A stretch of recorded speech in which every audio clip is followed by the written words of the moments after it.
இந்தா கூலிங்காக ஒரு டீ. அதுக்குள்ளே எடுத்துகிட்டு வந்துட்டான். எவனாவது குடிச்சிட்டு வச்சுருப்பானோ. பொண்ணு பார்த்துருக்காங்கம்மே. பிஸியாக இருக்கியா? இல்லை, நான் பிஸியாக இருக்கேன். டீ குடிச்சிட்டு சொல்கிறேன் போ.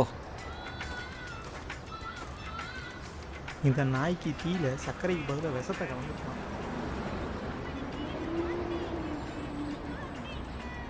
நான் என்னப்பா? ரொம்ப பசிக்குதுண்ணா, ஒரு ப்ரெட்டு மட்டும் வாங்கி கொடுங்கண்ணா.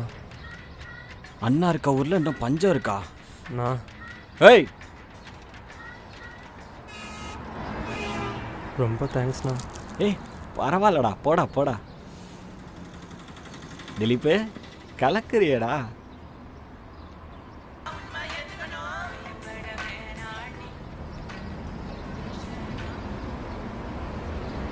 என்னக்கா பொண்ணு என்ன பார்க்கணும்னு சொன்னிச்சா? திலீபே, அந்த பொண்ணு ஒன்று வேணான்னு சொல்லிச்சாண்டா.